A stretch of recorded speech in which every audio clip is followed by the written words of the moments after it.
वातावरण में तो शीत लहर का प्रकोप है, यानी कहीं न कहीं ठिठुरन बढ़ गई है और पारा गिर गया है। किंतु देश व दुनिया के संदर्भ में आज विशेष चर्चा शांति के साथ शांति की बात करने के लिए मैं आज आया हूँ। अभिवादन स्वीकार कीजिए बालकृष्ण बाविस्कर का। आप मेरे पीछे देख रहे होंगे भगवान बुद्ध। बुद्ध यानी कि शांति। और शांति केवल किसी एक देश या किसी एक राज्य की नहीं, शांति संपूर्ण विश्व के संदर्भ में तो बात करने के लिए आया हूं मैं विश्व शांति की। और वर्तमान में देश और दुनिया की क्या परिस्थितियां बन गई है।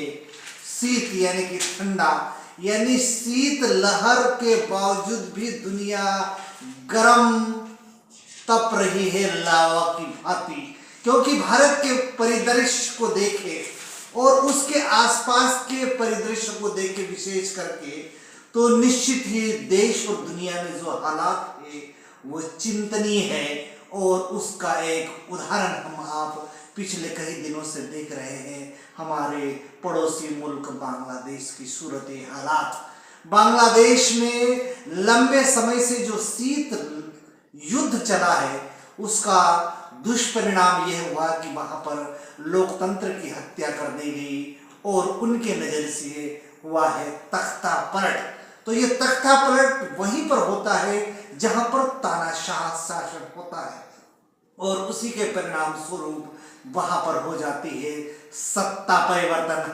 हालांकि सत्ता परिवर्तन का जो तरीका है वो निश्चित ही अलोकतांत्रिक है, जो किसी भी स्वस्थ लोकतंत्र के लिए एक अच्छा संकेत नहीं है।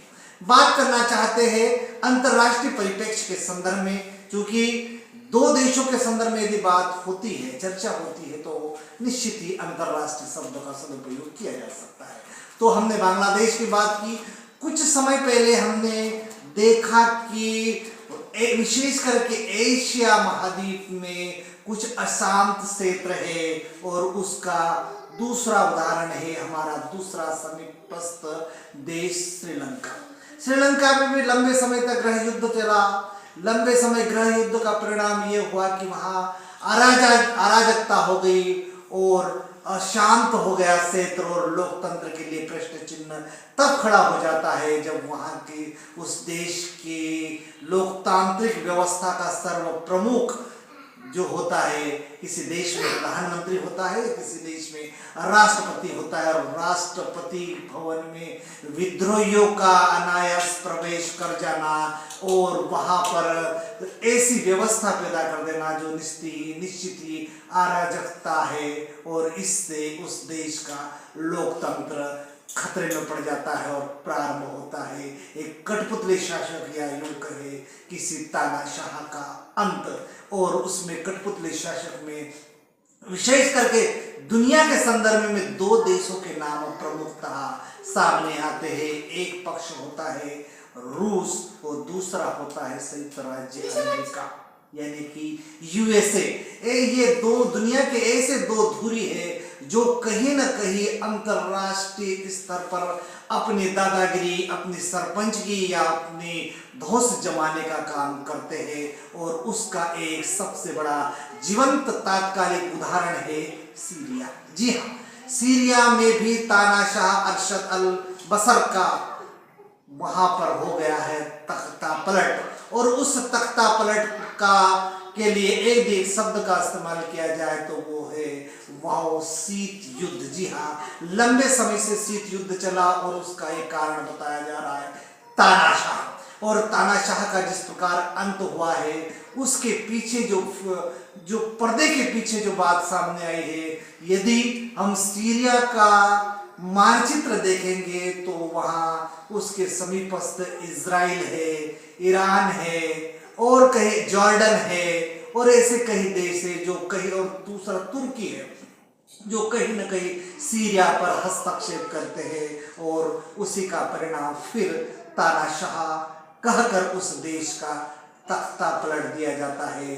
और उस तख्ता पलट में एक जो उसका सहयोगी पक्ष कहे या हस्तक्षेप कहे रूस का सामने आता है, हिजबुल्लाह का सामने आता है, ईरान का आता है, तो उसी प्रकार जो दुनिया के ऐसे देश जो अशांत है उसमें सीरिया का प्रमुख स्थान है, बांग्लादेश का स्थान है और स्थान है पाकिस्तान का। जी हाँ, पाकिस्तान को भी नहीं भूला जा सकता है, क्योंकि पाकिस्तान में कभी लोकतंत्र रहा ही नहीं और इस प्रकार की दुनिया में उथल पुथल, तानाशाह और एक दूसरे पर कब्जा करने की जो साजिश है उसको भाप गए थे इस देश के पहले प्रधानमंत्री श्री पंडित जवाहरलाल नेहरू।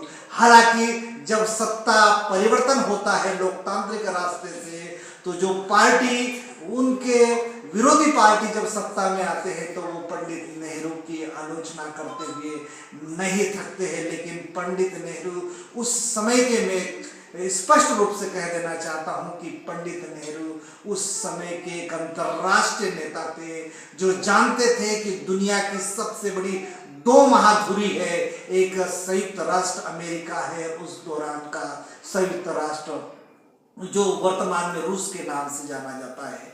तो इन दोनों धुरियों से दूरी बनाने के लिए भगवान बुद्ध के उस रास्ते को, जी हाँ, मध्यमिका प्रतिपदा के रास्ते को यदि किसी ने भारत की परिप्रेक्ष्य में सर्वप्रथम यदि अंगीकार किया था तो वो मध्यमिका प्रतिपदा का रास्ता था। इसलिए नेहरू जी ने वहां पर एक अपनी बात रखी थी और उन्होंने दुनिया को कहा था कि भारत एक गुट निरपेक्ष राज्य है, यानी कि वो ना रूस के गुट में रहेगा ना अमेरिका के गुट में रहेगा, वो गुट निरपेक्ष राज्य है। तो इस भावना को समझने के लिए भगवान बुद्ध के उस मार्ग को, धम्म को उन्होंने स्वीकार किया और दुनिया को भी इसको समझने की आवश्यकता है।